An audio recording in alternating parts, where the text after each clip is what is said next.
and to give us a first-hand account of what he saw on the border with John Roberts, our reporter over the weekend, Texas Congressman Louie Gohmert. Congressman, I saw you out there with John Roberts. I was down there last week. I saw a lot. While I was there was a group of 10 that was stopped from entering illegally, and another group of 7 from El Salvador that got in illegally. What'd you see? Well, we saw wave after wave after wave of people coming in, and at one point, our Border Patrolmen, I'm sure you developed a great respect for what they put up with and what they do. They just quietly keep going about doing their job. But at one point, we were driving through those back roads down by the river, miles away from hardtops, and we went for about an hour and a half down along the river before we saw a Border Patrolman.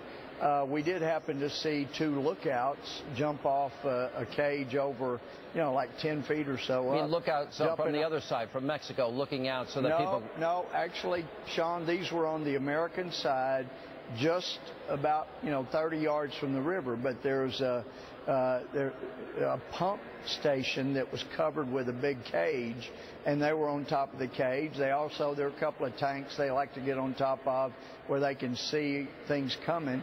They saw my vehicle and jumped off. They were shocked to see it because they had just seen the Border Patrolman go by. Now, but think about it, Sean. If you're the drug cartels, people are paying you to get you across the river.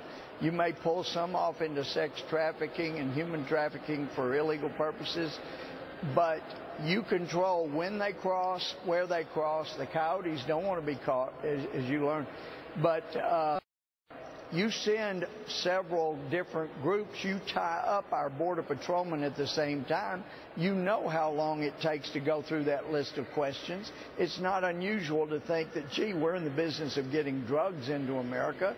We have this amount of time now that we've tied them up with these folks. Louie, I mean, it is a disaster, and we need to have the National Guard and more Border Patrol down there and stop it. I spoke to ICE people and Border Patrol people on my radio show today, and the issues, you have these guys, they're not even willing to go home because of all the health issues that they're facing on a daily basis. And 70% of them, Louie, they can't do their job of patrolling the border because they're doing paperwork and they're helping those kids that are in these varying facilities.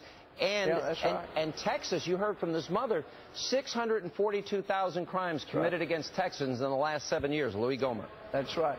Yeah, and over 100,000 criminals. And then you've heard this administration has released tens of thousands of people they knew were criminals, and that means the chances are good they go out and commit crimes again. That's insane.